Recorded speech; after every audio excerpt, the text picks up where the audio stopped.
dévalent les pentes à des vitesses vertigineuses, plus de 100 km/h. Ces adeptes du longboard, un skate très long adapté à la descente.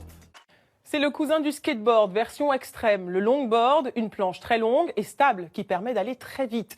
Accro aux sensations fortes, c'est un reportage d'Aline Ourpa. Les esprits les plus fous ont toujours été attirés par la montagne. Lyd, 24 ans, est la chef de file de cette petite bande.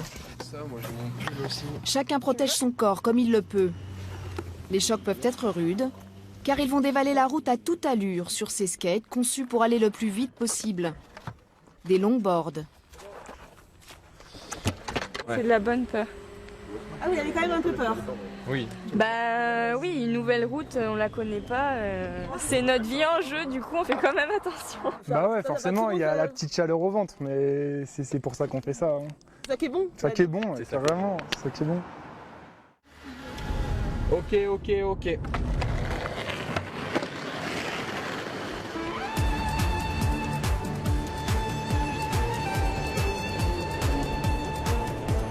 En quelques secondes, il dépasse les 70 km/h.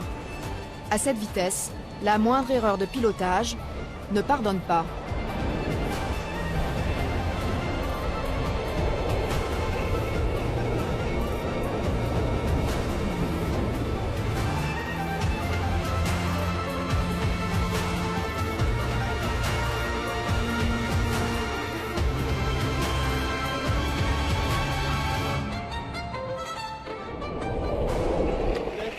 C'était trop cool. Trop cool, petit toboggan. Ça valait le coup? Ouais, grave. C'était stylé. Dimension jusqu'à 2 mètres de long et ses roues plus larges, le longboard est beaucoup plus stable qu'un skate traditionnel et permet d'atteindre des vitesses vertigineuses, plus de 140 km/h. Malgré les risques, ce nouveau sport extrême attire de plus en plus d'adeptes, à tel point que même les publicitaires se sont emparés du phénomène. Pour vendre du parfum, des vêtements ou encore de la téléphonie.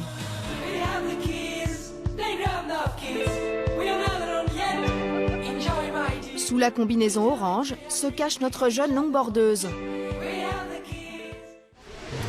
Lyd, 24 ans. Elle a été plusieurs fois championne de France de descente. Mais son sport, encore amateur, ne lui permet pas d'en vivre. Son salaire de contrôleuse de gestion ne suffit pas à couvrir toutes ses dépenses. Non mais c'est sérieux. Alors avant chaque compétition, avec Yanis, champion de France lui aussi, ils viennent chercher leur matériel dans cette boutique qui les sponsorise. Et est-ce que je pourrais voir les gants que t'as? Pas stylé, il y a aucun style. Comment ça, ils sont pas stylés? On s'en fout du style, c'est le Alors qu'il y en a, ils confort sont qui trop compte. stylés, là. C'est le confort qui compte. Une économie sur le matériel bienvenue, comme sur les roues. Ils en brûlent une trentaine par compétition. À chaque fois, un budget de près de 500 €. Voilà. Les roulements neufs. C'est comme en Formule 1, il faut avoir les roues, faut avoir les roues neuves, les roues adaptées par rapport au temps, même à la température en vrai. Il faut avoir plusieurs types de roues, différentes duretés. C'est complexe en fait un peu quand même les roues. Équipés comme des pilotes de Formule 1, Lyd et Yanis ont rejoint les meilleurs longboarders européens à 1500 mètres d'altitude, au hameau des Lins d'Arrêt, dans les Alpes.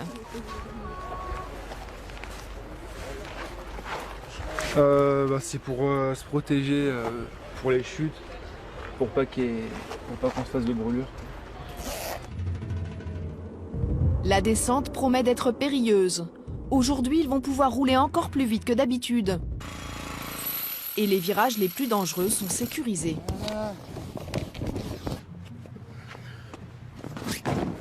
Les riders vont arriver de là-haut et la trajectoire va être comme ça. Le risque, c'est plutôt le rider va arriver par ici et le risque, c'est que le rider tombe juste derrière. C'est pour ça qu'on a mis des filets. Et juste derrière, il y a un petit ruisseau avec beaucoup de rochers. Si on tombe de 2 mètres de haut, on peut vite se casser quelque chose, quoi. La discipline est encore amateur et manque forcément de moyens. Pour monter à la ligne de départ, 3 km plus haut, ce ne sont pas des bus, mais des camions qui ont été loués pour l'occasion. On fait en sorte de tous rentrer dans 3 camions. Et pour le reste de la troupe, c'est le système D. Avant chaque descente, Lyd échauffe son corps meurtri par de nombreuses chutes. Je me suis cassé le talon en 2 morceaux et déboîté cette épaule 5 fois. Donc c'est bien de l'échauffer un petit peu. Là, il y a une petite appréhension quand même. Quand c'est la première descente, qu'on est tout en haut du spot.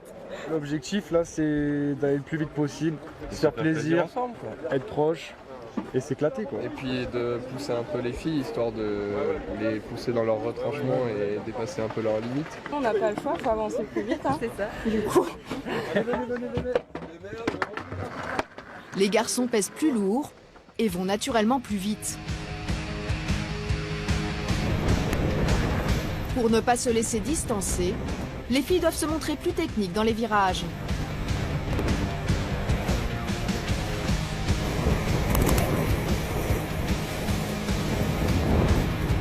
Mais cela ne suffit pas. Un écart se creuse. Les filles prennent tous les risques pour les rattraper.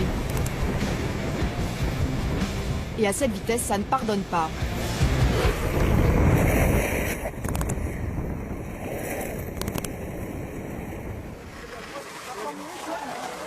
J'arrivais pas à respirer. Tu as fait ça? Non.